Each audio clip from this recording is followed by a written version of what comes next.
So இந்த வீடியோல நம்ம ப்ராஃபிட் அண்ட் லாஸ் ஷீட் தான் பார்க்க போறோம். எஸ், இந்த ப்ராஃபிட் அண்ட் லாஸ் ஷீட்ல இருக்க சேல்ஸ், எக்ஸ்பென்சஸ், அதுக்கப்புறம் operating profit margin, tax, EPS, interest, அப்புறம் டிப்ரிசியேஷன். ஸோ இந்த மாதிரி டாபிக்ஸ் எல்லாமே நம்ம கவர் பண்ண போறோம். ஸோ இந்த டாபிக் ரொம்ப இன்ட்ரெஸ்டிங்காகவும் இருக்கும், அது மட்டும் இல்லாமல் ரொம்ப ஈஸியாகவும் இருக்கும். இல்லை பெரிய ஃபார்முலால ரொம்ப மிஸ்மேட்ச்லாம் இருக்காது, ரொம்ப மினிமல் ஃபார்முலா இருக்கும். நீங்க மேக்ஸிமம் ஃபார்முலா கூட பார்க்க தேவையில்ல, ஷீட்ல டீல்ஸ் பார்த்தாலும் பாதி புரிஞ்சிடும், அப்படிதான் இருக்கும்.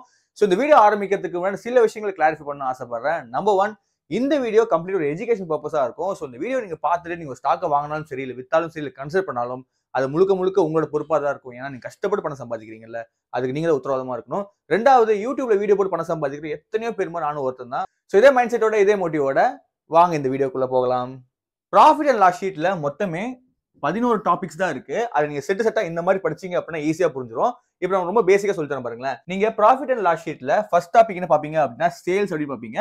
சேல்ஸ்னா ரொம்ப சிம்பிள், அதாவது ஒரு கம்பெனி எவ்வளவு ரெவன்யூ வந்து ஜென்ரேட் பண்ணுச்சு அப்படின்னு சொல்லுவாங்க. சேல்ஸுக்கு இன்னொரு பேர் என்ன? ரெவன்யூ. ஓகேங்களா? உங்களுக்கு புரியுற மாதிரி சொல்றேன். இப்போ டாடா மோட்டார்ஸ் அப்படின்னு சொல்லப்படுற ஒரு கம்பெனி எடுத்துக்கோங்க. இவங்களோட பிரதானமான தொழில் என்ன? கார் தயாரிக்கிறது. ஸோ இவங்க கார் தயாரிச்சு யாருக்கு விற்க போறாங்க? நம்மள மாதிரி ஒரு கன்சியூமருக்கு தான் விற்க போறாங்க. சரிங்களா? ஸோ விற்கிறப்ப அவங்க ரேட் வச்சு விற்பாங்க தெரியுமா? அந்த ரேட்டு தான் இங்க சேல்ஸ் அப்படின்னு சொல்லுவாங்க. அதாவது எண்ட் ஆஃப் த டே அந்த ப்ராடக்ட்டை வாங்குறதுக்கு நம்ம எவ்வளவு காசு கொடுக்குறோமோ அதுதான் ரெவன்யூ இல்ல சேல்ஸ் அப்படின்னு சொல்லுவோம். இப்போ ஒரு எக்ஸாம்பிளுக்கு ஒரு கன்சியூமர் வந்து ஒரு காரை ஒரு 2 லட்ச ரூபா கொடுத்து வாங்குறத வச்சுக்கோங்களேன். அதுதான் அந்த கம்பெனி பண்ண சேல். அதாவது ஸோ கன்சியூமர் என்ன பண்ணுவாரு அப்படின்னா அது காசு கொடுத்து வாங்கிடுவாரு. ஸோ அந்த கணக்கு வந்துட்டு இந்த ப்ராஃபிட் ஆர் லாஸ் ஷீட்ல சேல்ஸ்ல வந்து சேரும். ஓகேங்களா? ஸோ நெக்ஸ்ட் பாத்தீங்க அப்படின்னா எக்ஸ்பென்சஸ். அதாவது இப்போ டாடா மோட்டார்ஸ் ஒரு கார் தயாரிக்கணும்னு வச்சுக்கோங்களேன். இப்போ 2 லட்ச ரூபா கார் தயாரிக்கிறாங்க அப்படின்னா அதுக்குன்னு கொஞ்சம் செலவுலாம் ஆகும்ல. ஃபார் எக்ஸாம்பிள் அதுக்கு லேபர் செலவாகும், மிஷின் செலவாகும், அதாவது அந்த அசம்பிளிங் யூனிட்ல இருக்குல்ல, ஸோ அது செலவாகும். அதுக்கப்புறம் பாத்தீங்கன்னா எலக்ட்ரிசிட்டி செலவாகும். அதுக்கப்புறம் பாத்தீங்க அப்படின்னா ரெண்டர் செலவாகும். ரெண்டர்னா ஃபார் எக்ஸாம்பிள் இப்போ ஒரு இடத்துல லீஸ்க்கு இருக்காங்க, அந்த லீஸ்ல தான் மேனுஃபேக்சரிங் பிளான்ட்டே இருக்கு அப்படின்னா அது லீஸ் அமௌண்ட் தரணும்ல. ஸோ அதெல்லாம் எக்ஸ்பென்சஸ் தெரியுமா?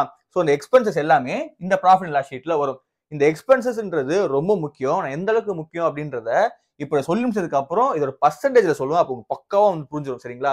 ஸோ இப்போ ஞாபகம் வச்சுக்க வேண்டியது என்ன அப்படின்னா எக்ஸ்பென்சஸ்ன்றது ஒரு கம்பெனி ஒரு ப்ராடக்ட் தயாரிக்கிறதுக்கு எவ்வளவு செலவு பண்றாங்க அப்படின்றது தான். சரிங்களா? ஸோ இதை வந்து ஞாபகம் வச்சுக்கோங்க.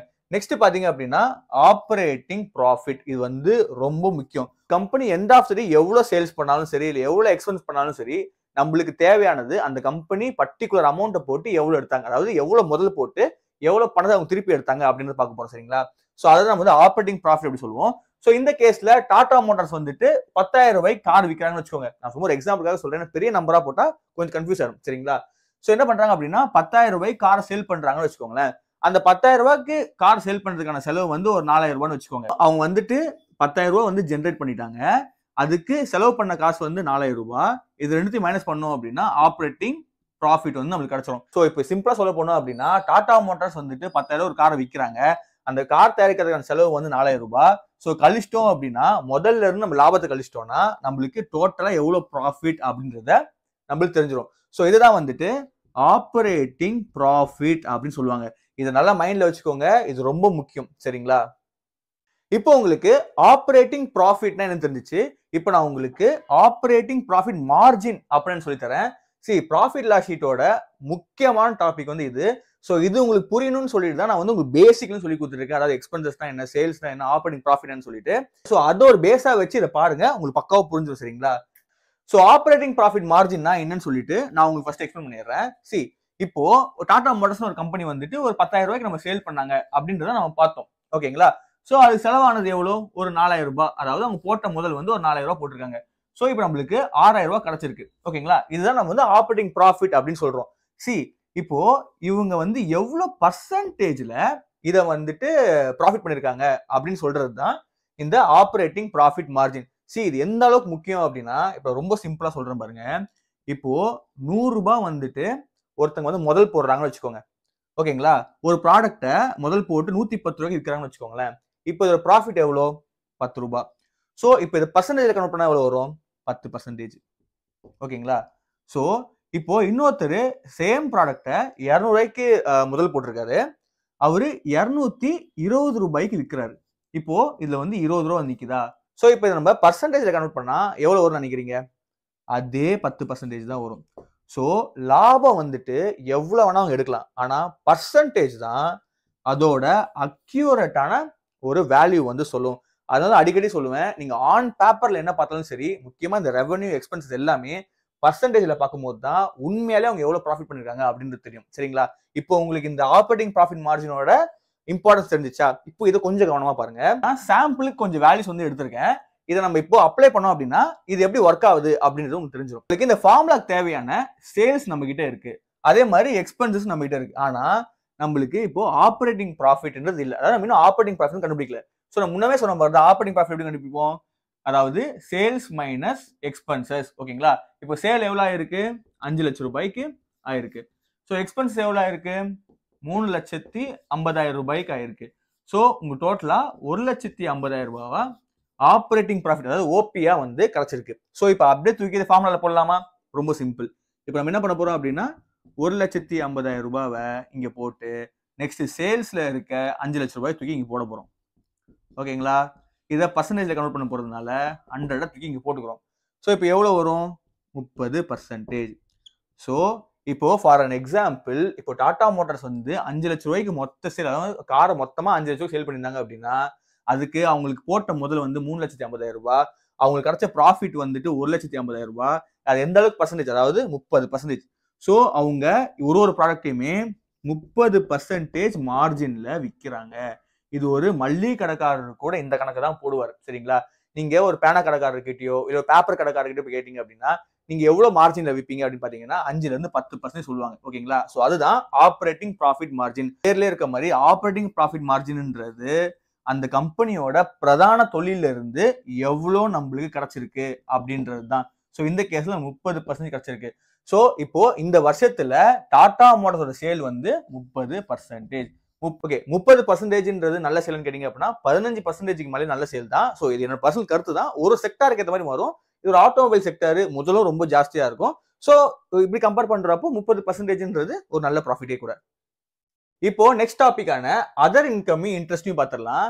சி அதர் இன்கம்க்கு இன்னொரு பேர் பாத்தீங்க அப்படின்னா இன்ட்ரெஸ்ட் இன்கம் அப்படின்னு சொல்லுவாங்க. அது என்னடா இன்கம் இன்ட்ரெஸ்ட் அப்படின்னா ரொம்ப சிம்பிள் தான். இப்போ அதே டாடா மோட்டார்ஸ் கம்பெனி எடுத்துக்கோங்க. இப்போ இந்த டாடா மோட்டார்ஸ் கம்பெனி அவங்களோட கார் தயாரிக்கிறாங்கல்ல, அந்த காரை தயாரிக்காம இதர செலவுகள்ல இருந்து அவங்க எவ்வளவு சம்பாதிக்கிறாங்க. ஃபார் எக்ஸாம்பிள் டாடா மோட்டார்ஸ் வந்து மற்ற கம்பெனிஸோட ஷேரை வாங்குறாங்கன்னு வச்சுக்கோங்க. அவங்க வேர்க்கன்னு அவங்க கம்பெனியோட சப்சிடரியான டாடா டெக்னாலஜியை வந்து வாங்கி வச்சிருக்காங்க. இதே வாங்குவாங்க அப்படின்னா இது பேர் தான் வந்து லிக்விடேட் அசட் அப்படின்னு சொல்லுவாங்க. அது என்னடா லிக்விடேட் அசட் அப்படின்னா இன்னைக்கே அவங்க வித்து அதை காசாக்க முடியும். ஓகேங்களா? சோ இன்னைக்கே அதை வித்து காசாக்க முடியும் அப்படின்னா அதுவும் அவங்க லாப கணக்கு தானே. சோ இதுவும் ப்ராஃபிட் அண்ட் லாஸ் ஷீட்ல தான் வரும். அதே மாதிரி எப்பப்பெல்லாம் பணம் வந்துட்டு உள்ள வருதோ அது எல்லாமே நம்ம வந்து இன்ட்ரெஸ்ட் இன்கம் அப்படின்னு சொல்லுவோம். அதாவது கம்பெனி சம்பாதிக்க ஆரம்பிச்சிருச்சு அப்படின்னு அர்த்தம். அதாவது அவங்களோட பிரதான தொழில் இல்லாம இந்த மாதிரி இதர விஷயங்கள்ல இருந்து காசு சம்பாதிக்கிறாங்க. சரிங்களா? அதுதான் நம்ம வந்து அதர் அசட் சொல்லுவோம். இதை ஷேர்னு எடுத்துக்கலாம். இன்னொரு இடத்துல பாண்ட் போட்டிருப்பாங்க. அது வந்து ஒரு பேங்க்ஸோட பாண்டா இருக்கலாம், இல்ல மற்ற கம்பெனிஸோட பாண்டா இருக்கலாம், இல்லைன்னா வந்து அவங்க ஒரு லேண்ட் வச்சிருக்கலாம், அதை வந்துட்டு விற்க போறதா இருக்கலாம், அது வித்து காசு சம்பாதிச்சதா இருக்கலாம். சோ அவங்க எப்படி எப்படிலாம் சம்பாதிக்கிறாங்களோ அது எல்லாமே அதர் இன்கம் தான் வரும். இது கொஞ்சம் ட்ரிக்கியா தான் இருக்கும். கொஞ்சம் ஞாபகத்துல வச்சுக்கோங்க. சரிங்களா? நெக்ஸ்ட் ப்ராஃபிட் அண்ட் லாஸ் பாத்தீங்க அப்படின்னா இன்ட்ரெஸ்ட் இருக்கும்.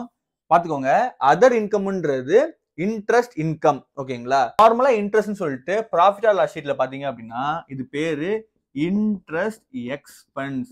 இப்போ ஃபார் அன் எக்ஸாம்பிள், இப்போ டாடா மோட்டார்ஸ் என்ன பண்றாங்க அப்படின்னா ஒரு பேங்க்ல இருந்து கடன் வாங்குறாங்கன்னு வச்சுக்கோங்க, லோன் வாங்குறாங்கன்னு வச்சுக்கோங்க, அதை அவங்க வந்து திருப்பி தரணும். சரிங்களா? சோ அதை சொல்றது தான் இன்ட்ரெஸ்ட் அப்படி சொல்லுவாங்க. இது சில சமயம் பர்சன்டேஜ்ல போட்டிருப்பாங்க, சில சமயம் வந்து ருபீஸ்ல போட்டிருப்பாங்க. நீங்க எப்படி போட்டாலும் குழம்ப கூடாது. ஏன்னா இது கம்பெனி திருப்பி கொடுக்க வேண்டிய பணம், அதாவது கம்பெனில இருந்து வெளில போக வேண்டிய பணம். சரிங்களா? இதை ரெண்டுமே பத்தி டீட்டெயிலா ஒரு வீடியோ போடுறேன். இப்போதைக்கு நீங்க ஞாபகம் வச்சுக்க வேண்டிய என்னன்னா அதர் இன்கம்ன்றது இன்ட்ரெஸ்ட் இன்கம், அதாவது பணம் உள்ள வர்றது. இன்ட்ரெஸ்ட் வெறும் நார்மல் இன்ட்ரெஸ்ட் போட்டாங்க அப்படின்னா இன்ட்ரெஸ்ட் எக்ஸ்பென்ஸ், பணம் வெளில போறது, அதாவது கம்பெனி திருப்பி கொடுக்க வேண்டிய பணம் அப்படின்னு நினைச்சுக்கோங்க. ஸோ நெக்ஸ்ட் டைம் நீங்க ப்ராஃபிட் அண்ட் லாஸ் ஷீட் பாத்தீங்க அப்படின்னா நீங்க இன்ட்ரெஸ்ட்டை ரொம்ப கவனமா பார்க்கணும். அதாவது அவங்க எவ்வளவு ப்ராஃபிட் வேணா பண்ணலாம், ஆனா இன்ட்ரெஸ்ட்ல வந்து ஒரு 30%, 40% பாத்தீங்கன்னா சோ அவங்க சேல்ஸ்ல இருந்து ஒரு 40% அவங்க திருப்பி கடனா கொடுக்கணும். அதாவது அவங்க வாங்கின கடனை திருப்பி கொடுக்கணும் அப்படின்றத நான் வச்சுக்கோங்க. சோ இதெல்லாம் முக்கியமான டேர்ம்ஸ். நான் ஏன் இவ்வளவு பேசிக்கா நடத்திட்டு இருக்கேன் அப்படின்னா நிறைய பேர் என்ன கேக்குறீங்க, ப்ரோ நீங்க ஏன் இவ்வளவு பேசிக்கா நடத்திட்டு இருக்கீங்க, நீங்க ஸ்டாக்ஸ்க்கு நேரா போலாம்னு சொல்லிட்டு என்னோட சப்ஸ்கிரைபர்ஸுக்கு நான் முதல்ல சொல்ல வர்றது என்னன்னு புரியணும். ஓகேங்களா? நான் பாட்டுன்னு வந்துட்டு ஒரு ப்ராஃபிட் ஷீட் எடுத்துட்டு இந்த கம்பெனி வந்து இது பாருங்க, திடீர்னு நான் வந்து ஆப்பரேட்டிங் ப்ராஃபிட்னு பாருங்கன்னா உங்களுக்கு தெரியாது. ஸோ என்னோட சப்ஸ்கிரைபர்ஸ்க்கு வந்துட்டு படிப்படியாக பார்த்து வளர போறாங்க. ஸோ அவங்களுக்கு நான் சொன்னா நாளைக்கு புரியணும். ஓகேங்களா? அதனால நான் இவ்வளோ டீட்டெயில பேசிக்கா நடத்திட்டு இருக்கேன். சொல்ல கவனம் புரிஞ்சுக்கோங்க. நெக்ஸ்ட் டைம் ஸ்டாக் அனலைஸ் பண்றப்போ டபால்னு உங்களுக்கு எல்லாமே புரிஞ்சிடும். நெக்ஸ்ட் டாபிக் பாத்தீங்க அப்படின்னா டிப்ரிசியேஷன் தான். இந்த விஷயத்த நீங்க ரொம்ப கேர்ஃபுல்லா பார்க்கணும். ஏன்னா ப்ராஃபிட் ஆர் லாஸ் ஷீட்ல டிப்ரிசியேஷன்ன்றது ஒரு கோல்டு மாதிரி. சரிங்களா? இதை நீங்க பாத்தீங்க அப்படின்னா ஒரு கம்பெனி அவங்க முதல் போட்டு எந்தெந்த விஷயங்கள் இன்வால்வ் ஆயிருக்காங்கன்றது பக்காவா புரிஞ்சிடும். நான் சொல்றேன் பாருங்களேன். இப்போ ஃபார் எக்ஸாம்பிள் டாடா மோட்டார்ஸ் வந்துட்டு இப்போ ஒரு மேனுஃபேக்சரிங் பிளான்ட் இருக்கிறாங்கன்னு வச்சுக்கோங்க. ரைட்டா? இப்போ அந்த மேனுஃபேக்சரிங் பிளான்ட்ல நிறைய மிஷின்ஸ் இருக்குமா? இப்போ அதை வச்சு அவங்க கார் தயாரிப்பாங்களா? ஓகேங்களா? இதெல்லாம் வந்துட்டு 2023 நடக்குதுன்னு வச்சுக்கோங்க. இப்போ இதே விஷயத்த டாடா மோட்டார்ஸ் வந்து 2024 பண்ணாங்க அப்படின்னா இப்போ இந்த கம்பெனியோட மிஷினரிஸ் எல்லாமே தன்னோட மதிப்பை வந்து இழந்திருக்கும். டிப்ரிசியேஷன்ன்றது கம்பெனில இருக்க தன்னோட மேனுஃபேக்சரிங் யூனிட்ல இருக்க மிஷின்ஸையோ இல்லைன்னா வந்துட்டு அவங்க வச்சிருக்க பொருளோ நாளுக்கு நாள் மதிப்பு இழக்கு தெரியுமா? அதை குறிப்பிடுற ஒரு டேர்ம் அப்படின்றத நினைச்சுக்கோங்க. இப்போ ஒரு எக்ஸாம்பிள் எடுத்துக்கலாம். இப்போ டாடா மோட்டார்ஸ் என்ன பண்றாங்க அப்படின்னா மிஷின்ஸ் வந்து வாங்குறாங்க. அதாவது அவங்க கார் தயாரிக்கிறதுக்கு மிஷின்ஸ் வந்து வாங்குறாங்கன்னு வச்சுக்கோங்களேன். ஓகே, இப்போ அந்த மிஷினுக்கு அவங்க டோட்டலா கோட் பண்ற விலை பாத்தீங்கன்னா ஒரு 50,000 ரூபாய். சும்மா ஒரு எக்ஸாம்பிளுக்காக சொல்றேன். இது வந்து 2023 நடக்குது. ஒரு 50,000 மிஷின்ஸ் வந்து வாங்கிட்டாங்க. நெக்ஸ்ட் அந்த மிஷினுக்கு அவங்க ஒரு டியூரேஷன் லைஃப் வந்து கொடுக்குறாங்க. அதாவது அந்த மிஷின் வந்து 5 வருஷத்துக்கு மதிப்பு உள்ளது. அது வரைக்கும் அது நிக்காம ஓடும் அப்படின்ற ஒரு கேரண்டி வந்து ஒரு மேனுஃபேக்சர் கொடுக்குறாரு. ஓகேங்களா? சோ இப்போ நம்மளுக்கு மிஷினோட வேல்யூ தெரிஞ்சு போச்சு. அதோட லைஃபும் எவ்வளவுன்னு தெரிஞ்சு போச்சு. நெக்ஸ்ட் அந்த மேனுஃபேக்சரர் அந்த மிஷினுக்கு இயங்குற செலவு எவ்வளவு அப்படின்றது சொல்லுவாரு. ஃபார் எக்ஸாம்பிள் ஒரு வருஷத்துக்கு வந்து அது 5,000 ரூபாய் எடுக்கும். அதாவது இயங்குறது எலக்ட்ரிசிட்டியா இருக்கலாம், வேற எந்த சர்வீஸ் காஸ்டா இருக்கலாம், அதுக்கு வந்துட்டு 5,000 ரூபாய் வந்து எடுக்கும் அப்படின்னு சொல்லிட்டாங்க. இப்போ டிப்ரிசியேஷனுக்கு ஒரு ஃபார்முலா இருக்கு.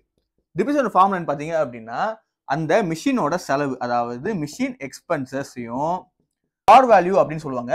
ஆர் வேல்யூன்னு ஒண்ணு இல்ல, ஒரு மிஷின் ஒரு வருஷத்துக்கு எவ்வளவு செலவாகும் அது இயங்குறதுக்கு அப்படின்றது தான். சோ இது ரெண்டுத்தையும் மைனஸ் பண்ணி டோட்டல் டிவைட நம்ம இந்த வருஷத்தோட நம்ம டிவைட் பண்ணணும்னு வச்சுக்கோங்களேன். நம்மளுக்கு டிப்ரிசியேஷன் வேல்யூ தெரிஞ்சிடும். ரொம்ப சிம்பிளா சொல்றேன்.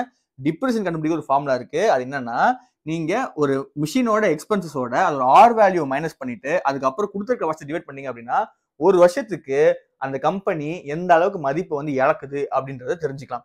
இப்போ இந்த கேஸ்ல நம்மளுக்கு வந்து மேனுஃபேக்சரிங் காஸ்ட் எவ்வளோ? 50,000 ரூபாய். ஓகேங்களா? மைனஸ் ஆர் வேல்யூ எவ்வளோ? 5,000 ரூபாய். நெக்ஸ்ட் எவ்வளோ? எத்தனை வருஷம்? 5 வருஷம். ஸோ டோட்டலா நீங்க பாத்தீங்க அப்படின்னா இங்க ஒரு 45,000 வரும். டிவைடட் பை ஒரு 5 போட்டீங்க அப்படின்னா இந்த இடத்துல வந்து 9,000 ரூபாய் வரும். ஸோ ஒரு வருஷத்துக்கு இந்த மிஷின் 9,000 ரூபாய் தன் மதிப்பை வந்து இழக்குது அப்படின்னு அர்த்தம். ஸோ இந்த டிப்ரிசியேஷனால எனக்கு என்ன யூஸ்? இதனால கம்பெனி எப்படி பாதிக்கப்படுது அப்படின்னா ரொம்ப சிம்பிள். இப்போ ஒரு கம்பெனி ஒரே ஓட்ட மிஷினை திருப்பி ஓடிட்டு இருந்தாங்க அப்படின்னா இவென்ச்சுவலி சேல்ஸ் வந்து குறையும். ஏன்னா அதெல்லாம் அவர் ப்ரொடக்ஷன் கொடுக்க முடியாது. எப்ப பார்த்தாலும் செலவு இழுத்துட்டே இருந்துச்சு அப்படின்னா அது சரி பண்றதுக்கான செலவே ஆயிட்டு இருக்கும்ல. ஸோ அதெல்லாம் கணக்கு பண்ற ஒன்று தான் டிப்ரிசியேஷன். ஸோ ஒரு கம்பெனிக்கு எந்த அளவுக்கு டிப்ரிசியேஷன் வேல்யூ கம்மியா இருக்கோ அந்த கம்பெனி அந்த மிஷின்ஸ் மேல அவ்வளவு காசு போட்டு தயாரிக்கிறாங்கன்னு அர்த்தம். இதெல்லாம் சின்ன டிப்ஸ் தான். சரிங்களா? நீங்க ஒரு மேனுஃபேக்சரிங் கம்பெனி போயிட்டீங்க அப்படின்னா பார்த்து தான் இருக்கணும். ஏன்னா நீங்க ஒரு கார் கம்பெனி அனலைஸ் பண்றீங்கன்னு வச்சுக்கோங்களேன். ஸோ வந்து நீங்க பார்ட்ஸை மாத்தணும், மிஷின்ஸை மாத்தணும். ஏன்னா இப்போ பெட்ரோல் தயாரிக்கிறாங்க, நாளைக்கு வந்து ஈவிக்கு மாறணும். ஸோ அந்த மாதிரி நிறைய விஷயங்கள் இருக்குல்ல. ஸோ இந்த ஓட்ட மிஷின் வச்சு பண்ணிட்டு இருக்க முடியாது. ஸோ புதுசாக அப்டேட் பண்ணிட்டு தான் இருக்கணும். ஸோ அந்த மாதிரி விஷயங்கள் பார்க்கறதுக்கு இந்த டிப்ரிசியேஷன் வந்து யூஸ் ஆகும். இல்ல நாளைக்கே வந்து ஒரு ஸ்டீல் கம்பெனி போறீங்கன்னு வச்சுக்கோங்களேன். ஸ்டீல் கம்பெனில 24 மணி நேரம் மிஷின் ஓடிட்டு தான் இருக்கும். ஸோ எவ்வளவு பழுதாகும் அதெல்லாம் மாத்தணும்ல. ஸோ அது எல்லாமே டிப்ரிசியேஷன் வேல்யூ வந்து காமிச்சு கொடுத்துரும். நீங்க இதை வந்துட்டு லாஸ்டா நெட் ப்ராஃபிட்ல பார்த்தா கிடைக்காது. ஏன்னா இப்பவே வந்து டாக்ஸ் கழிச்சிருவாங்க. நான் டாக்ஸை பத்தி அப்புறம் சொல்றேன். ஓகேங்களா? ஸோ ஆன் பேப்பர் டிப்ரிசியேஷன் பார்க்கும்போது இது நீங்க தனி வேல்யூவா தான் கன்சிடர் பண்ணணும். ஸோ நெக்ஸ்ட் டைம் நீங்க டிப்ரிசியேஷன் பாத்தீங்க அப்படின்னா ஓகே ஒரு டைம் மிஷின் வந்து தன் மதிப்பை இழக்குது, அது எவ்வளவு மதிப்பை இழக்குது, அந்த கம்பெனி அதுக்கு எவ்வளவு செலவு பண்றாங்க அப்படின்ற ஒரு வேல்யூ அப்படின்றத தெரிஞ்சுக்கோங்க. இப்போ நான் உங்களுக்கு இபிஎஸ் சொல்லி கொடுத்துறேன். இபிஎஸ்னா ஏர்னிங் பர் ஷேர் அப்படின்னு அர்த்தம். ப்ராஃபிட் ஆர் லாஸ் ஷீட்ல இன்னொரு முக்கியமான டாபிக் வந்து இபிஎஸ். நான் ஏன் இது ஒரு ஸ்டெயின் பண்ணி சொல்றேன் அப்படின்னா இதெல்லாம் ரொம்ப பேசிக். இதெல்லாம் உங்களுக்கு புரிஞ்சாதான் அடுத்தடுத்து நான் சொல்ல போறதே உங்களுக்கு தெரியும். சரிங்களா? இல்ல என்ன விட்டுருங்க. நெக்ஸ்ட் டைம் நீங்க ஒரு ஷேர் நியூஸை பாத்தீங்க அப்படின்னா அதுல ஒரு எக்ஸ்பர்ட் பேசுறாரு அப்படின்னா இல்ல இதை தெரிஞ்சாதான் அவர் பேசுறது உங்களுக்கு கவனிக்க முடியும். சரிங்களா? ஸோ இதை கவனமா பாருங்க. இபிஎஸ்ன்றது ஏர்னிங் பர் ஷேர். அதாவது இப்போ டாடா மோட்டார்ஸ் வந்து ஒரு ஷேரை 100 ரூபாய்க்கு ரிலீஸ் பண்றாங்கன்னு வச்சுக்கோங்களேன். அந்த ஒரு பர்டிகுலர் ஷேரு எவ்வளவு சம்பாதிக்குது அப்படின்றது தான் இந்த இபிஎஸ். சரிங்களா? இந்த கான்செப்ட் புரிஞ்சிச்சா? இப்போ இதோட உங்களுக்கு சொல்லி தரேன். இப்போ உங்களுக்கு இபிஎஸ் புரிஞ்சிச்சுல்ல. இப்போ இந்த இபிஎஸ் எப்படி கால்குலேட் பண்றாங்க அப்படின்னு சொல்லி தரேன். இபிஎஸ் ஒரு ஃபார்முலா இருக்கு. என்ன அப்படின்னா net income minus dividend outstanding share அப்படின்னு சொல்லுவாங்க. ரொம்ப சிம்பிளா சொல்றேன். நெட் இன்கம் அப்படின்றது ஒரு கம்பெனி எவ்வளவு சேல் பண்ணுது அப்படின்றது தான். ஓகே, இந்த சேல்ஸ்ல இருந்து எவ்வளவு சம்பாரிச்சாங்க அப்படின்றது தான் நெட் இன்கம். இது பிஃபோர் டாக்ஸ் ஆஃப்டர் டாக்ஸ்ல போவேனா. இப்போ நெட் இன்கம்ன்றது ஒரு கம்பெனி எவ்வளவு மொத்தமா சம்பாரிச்சாங்க அப்படின்ற ஒரு வேல்யூ பண்ணி நினைச்சுக்கோங்க. ஓகேங்களா? நெக்ஸ்ட் பாத்தீங்க அப்படின்னா டிவிடெண்ட். இப்போ டிவிடெண்ட் என்னன்னா, இப்போ ஒரு ஷேர், அதாவது டாடா மோட்டார்ஸ் என்ன பண்றாங்க அப்படின்னா, இந்த வருஷம் நாங்க வந்து ஒரு 2 கோடி ரூபாய் லாபம் பண்ணுவோம் அப்படின்னு சொல்லிட்டு ஒரு இலக்கோட முன்னேறாங்க. ஆனா இந்த வருஷம் அவங்க வந்துட்டு ஒரு 3 கோடி ரூபாய் வந்து பண்ணிட்டாங்க. ஓகேங்களா? சோ அவங்க எதிர்பார்த்ததை விட 1 கோடி ரூபாய் அதிகமாவே பண்ணிட்டாங்க. இப்போ அவங்க என்ன பண்ணுவாங்க அப்படின்னா, 2 விஷயம் அவங்க மைண்ட்ல வரும். இப்போ அவங்க என்ன பண்ணணும், ஒன்னு அந்த காசு அவங்க ரிசர்வ் அப்படின்னு வச்சுப்பாங்க. சோ ரிசர்வ்னா என்னன்னு சொல்லிட்டு ஃபண்டமெண்டல் அனாலிசிஸ் பார்ட் 2ல சொல்லியிருக்கேன். வேணா டிஸ்கிரிப்ஷன் லிங்க் தரேன், பார்த்து தெரிஞ்சுக்கோங்க. சரிங்களா? ரெண்டாவது டிவிடெண்டா கொடுப்பாங்க. டிவிடெண்ட்னா ரொம்ப சிம்பிள். இப்போ இவங்க எதிர்பார்த்த லாபம் அதிகமா கொடுத்தாங்கல்ல, சோ அவங்க ஷேர் ஹோல்டருக்கு பகுதியா வந்து பிரிச்சு கொடுத்துருவாங்க. அதுதான் வந்துட்டு டிவிடெண்ட். ரிசர்வ்னா ஒண்ணு கிடையாது. இப்போ ஃபியூச்சர்ல அவங்களுக்கு ஏதாவது பணம் தேவைப்படுது, அதுக்கு சேஃப்டி பண்றதுக்காக பணத்தை கொஞ்சம் சேர்த்து வச்சுப்பாங்க. அதுதான் நான் வந்து ரிசர்வ் அப்படின்னு சொல்லுவாங்க. சோ இப்போ இந்த கேஸ்ல டாடா மோட்டார் என்ன பண்றாங்க அப்படின்னா, மக்களுக்கே நம்ம இந்த காசு திருப்பி கொடுத்தலாம் அப்படின்னு சொல்லிட்டு அந்த 1 கோடி ரூபாவை பங்கு போடுறாங்க. அதுதான் வந்து டிவிடெண்ட் அப்படின்னு சொல்லுவாங்க. நெக்ஸ்ட் பாத்தீங்க அப்படின்னா அவுட்ஸ்டாண்டிங் ஷேர். நான் மறுபடியும் ஒரு சிம்பிளா ஒரு ஹிண்ட் சொல்லிடுறேன். அவுட்ஸ்டாண்டிங் ஷேர்ன்றது இப்போ ஒரு கம்பெனி, அதாவது இப்போ டாடா மோட்டார்ஸ் வச்சுக்கோங்களேன், ஷேர் ரிலீஸ் பண்றப்போ உங்க கம்பெனி மொத்த ஷேர் ரிலீஸ் பண்ண மாட்டாங்க. அந்த ஷேர் ரெண்டா பிரிச்சு வச்சிருப்பாங்க. ஒன்னு பாத்தீங்க அப்படின்னா அவுட்ஸ்டாண்டிங் ஷேர், இன்னொன்னு பாத்தீங்க அப்படின்னா வந்துட்டு ப்ரமோட்டர் ஷேர். ஸோ இந்த ப்ரமோட்டர் ஷேர்ன்றது டாடா மோட்டார்ஸ், ஃபார் எக்ஸாம்பிள் டாடா மோட்டார்ஸோட ஓனர் வந்து இந்த ஷேரை வந்து வச்சிருப்பாங்க. அவுட்ஸ்டாண்டிங் ஷேர்ன்றது ஓகேப்பா எனக்கு இந்த ஷேர் போதும் அப்படின்னு சொல்லிட்டு மீதி பப்ளிக் ஆக்ஷன்ல விட்டுருவாங்க. அதுதான் அவுட்ஸ்டாண்டிங் ஷேர்னும். இந்த ஷேர்ஸ் தான் நம்ம வந்து வாங்குறோம். ஓகேங்களா? சோ இப்போ இந்த கேஸ்ல நெட் இன்கம்ன்றது ஒரு 50 லட்சம் ரூபாய் எடுத்துக்கலாம். மைனஸ் டிவிடெண்ட், அதாவது மக்களுக்கு அவங்க எவ்வளவு கொடுத்துருக்காங்கன்னா 5 லட்சம் ரூபாய் வந்துட்டு கொடுத்துருக்காங்க. சோ ஆப்பரேட்டிங் ப்ராஃபிட் மார்ஜின் எவ்வளோ? Okay, so operating profit margin எவ்வளோ? 10 லட்சம் ரூபாய். சோ இப்போ டிவைட் பண்ணா எவ்வளவு கிடைக்கும்னா 4.50 காசு அப்படின்னு கிடைக்கும். இந்த 4.50 காசு தான் ஒரு பர்டிகுலர் ஷேர் எவ்வளவு சம்பாதிக்குது அப்படின்னு சொல்லிட்டு அர்த்தம். சரி, இந்த இபிஎஸ் எந்த அளவுக்கு இம்பார்ட்டன்ட், ஏன் நம்ம இதை வந்து இவ்வளவு கணக்கு எடுத்துக்கணும் அப்படின்னா, ஃபார் எக்ஸாம்பிள் நீங்க ஒரு ஷேரை வந்து 1000 ரூபாய் கொடுத்து வாங்கன்னு வச்சுக்கோங்களேன், அதோட இபிஎஸ் வந்து 2.5ன்னு வச்சுக்கோங்க. அப்படின்னா நீங்க 1000 ரூபாய் ஷேர் வாங்குறீங்க, ஒரு வருஷம் கழிச்சு அது வந்து 2.50 காசு ஜெனரேட் பண்ணிருக்கு அப்படின்னு அர்த்தம். சோ அதுதான் இந்த ப்ராஃபிட் அண்ட் லாஸ் ஷீட்ல இந்த இபிஎஸ் வந்து சொல்லுது. அதாவது நீங்க ஒரு ஷேர் வந்து வாங்கிருக்கீங்க, அது ஒரு வருஷம் கழிச்சு 2.50 காசு ஜெனரேட் பண்ணிருக்கு அப்படின்னு சொல்றாங்க. இப்போ இன்னொரு சினாரியோ எடுத்துக்கோங்க. இப்போ நீங்க 100 ரூபாய் கொடுத்து ஒரு ஷேர் வாங்குறீங்க, அதோட இபிஎஸ் வந்துட்டு 8.50 காசுன்னு வச்சுக்கோங்க.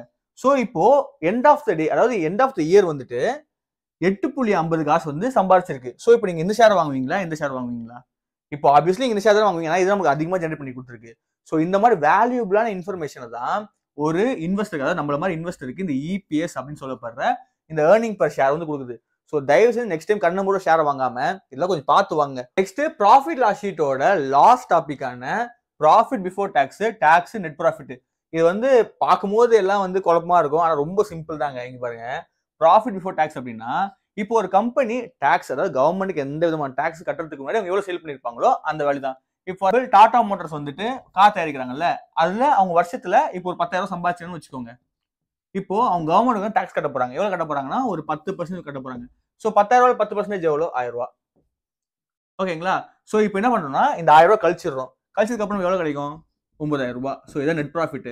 சோ ப்ராஃபிட் பிஃபோர் டாக்ஸ் அப்படின்னா மொத்த கம்பெனியோட சேல் எவ்வளவோ அதான் நம்ம சொல்லுவோம். இதை ரெவன்யூன்னு சொல்லுவாங்க.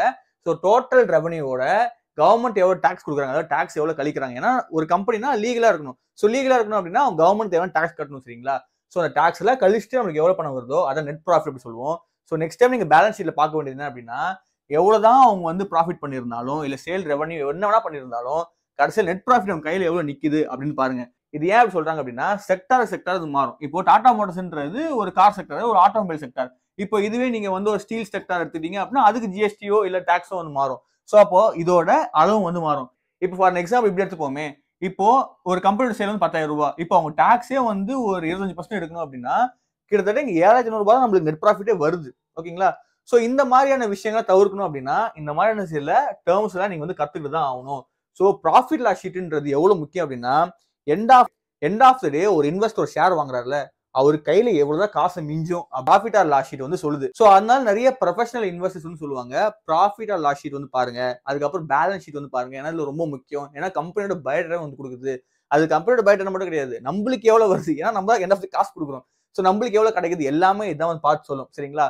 சோ உங்களுக்கு பேலன்ஸ் ஷீட்னு தெரியணும், கொஞ்சம் ஓவர்வியூல தெரியணும்னு ஆசைப்பட்டீங்கன்னா கீழே பார்ட் 1 பார்ட் 2 டிஸ்கிரிப்ஷன் லிங்க் தரேன், பார்த்து தெரிஞ்சுக்கோங்க. நான் கம்ப்ளீட்டா சொல்லி கொடுத்துருப்பேன். அது மட்டும் இல்லாம நிறைய பேர் வந்து கேக்குறீங்க, ஏன் ப்ரோ இவ்வளவு பேசிக்கா சொல்றீங்க, நேரா போய் ஒரு ஸ்டாக்கே நீங்க அனலைஸ் பண்ணி சொல்லுங்க அப்படின்னு சொல்லிட்டு.